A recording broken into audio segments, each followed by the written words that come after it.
Wahai Puncat. Sebelum kita belajar, marilah kita berdoa. Berdoa dalam hati. Gus 14, Gus ayat 14. Kerajaan Islam di Papua merupakan bukti sejarah. Di Papua terdapat sejumlah kerajaan-kerajaan Islam. Kerajaan-kerajaan tersebut yaitu kerajaan yang terdiri dari kerajaan Atriat, Sekar, Katibi, dan Perkuat. Kerajaan Kowial atau Namatota, kerajaan Aiduma, dan kerajaan Kaiman. Ada beberapa pendapat yang mengenai kedatangan Islam di Papua.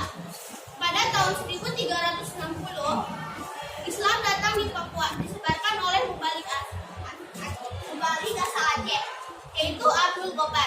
Pendapat ini berasal dari lisan yang disampaikan oleh putra bungsu Raja Rumbati yang ke-16, yaitu Muhammad Siddiq Bau, dan Raja Rumbati yang ke-17, yaitu Haji Ismail Bau.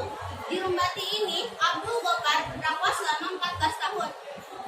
Dari 1360 sampai 1374, Abdul Gopar tinggal dan dimakamkan di belakang Masjid Kampung Rumbati tahun 1374.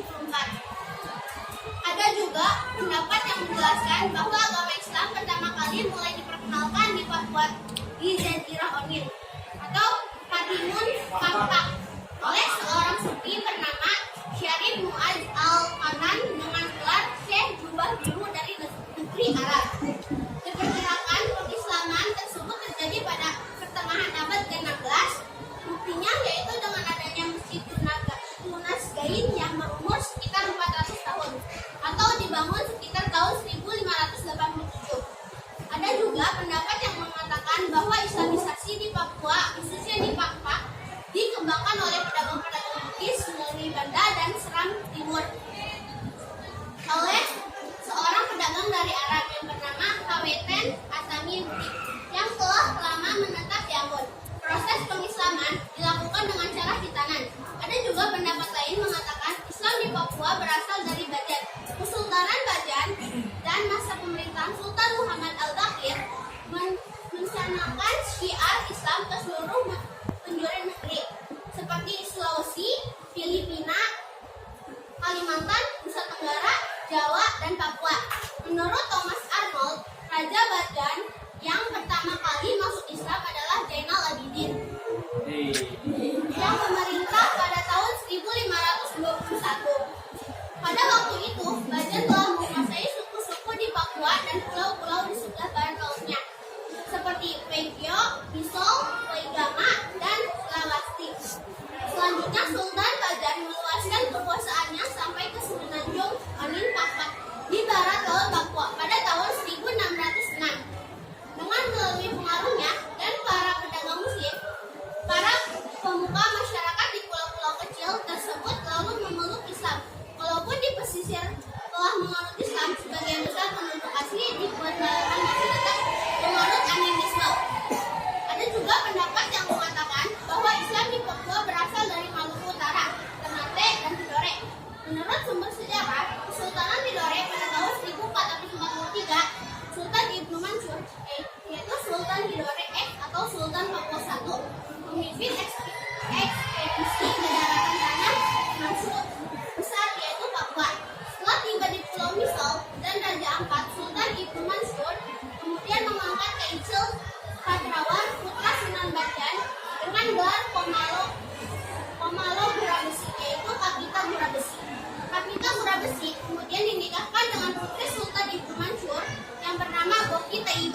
mau nanya Bu, kenapa Syarif Muas Al-Katan dikasih gelar Syekh Jubah dari Arab?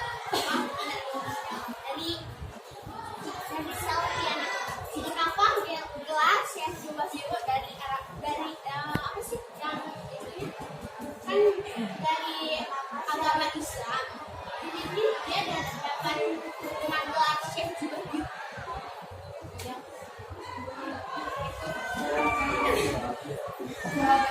Nama saya Luciana Indra Wulandari, izin bertanya. Kan tadi setelahnya pas di air berdiri beberapa kerajaan di Pulau Raja Ampat. Nah, kerajaannya itu adanya apa aja gitu? Nama kerajaannya? Kerajaan yang berada di kerajaan Ampat itu ada kerajaan Misol, Salawati, kerajaan Hailolap, dan kerajaan Paktagar. Dan mau ngejawab dari Novita,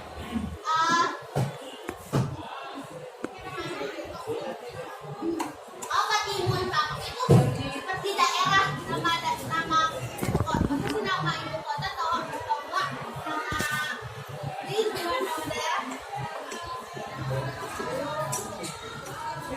Assalamualaikum warahmatullahi wabarakatuh. Perkenalkan, nama saya Nurika. Bu, saya mau nanya, kenapa proses pengislaman dilakukan dengan cara hitanan? Ya, dengan cara hitanan kan kalau agama Islam kan harus diwajibkan ya, kalau seorang laki-laki harus dihitanan. Apa ya? Jadi hitanan itu adalah tindakan memotong atau menghilangkan sebagian atau seluruh kulit penutup depan dari penis. Dan khitanan atau sunan telah dilakukan sejak zaman prasejarah. Diamati dari gambar-gambar di gua yang berasal dari zaman batu dan makam Mesir purba. Alasan tindakan ini masih belum jelas pada masa itu, tetapi teori-teori memperkirakan bahwa tindakan ini merupakan bagian dari ritual pengorbanan atau persembahan atau tanda penyerahan pada Yang Maha Kuasa atau langkah untuk menuju kedewasaan.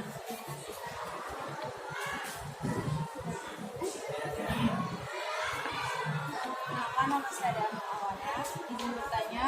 Tadi ada kata animisme. Animisme itu apa? Animisme itu adalah keyakinan atau kepercayaan terhadap roh nenek moyang. Sekarang yang bisa menjawab pertanyaan, Masjid Tunas Gain dibangun sekitar tahun. Jawab.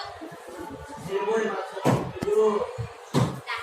Juara Bu. Nanti dia apa Bu? Terus yang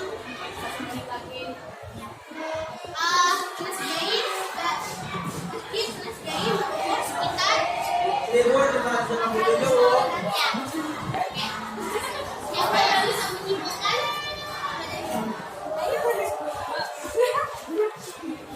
Kesimpulan dari pembelajaran hari ini dari Kerajaan Islam di Papua. Nah, kita jadi mana bukti sejarahnya, yaitu ada Kerajaan Waigeo, Kerajaan Misol, dan Kerajaan Salawati dan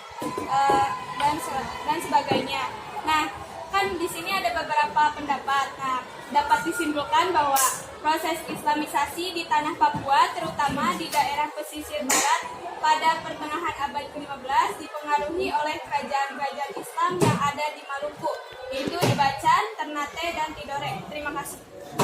Sekian pembelajaran kita hari ini. Wassalamualaikum warahmatullahi wabarakatuh.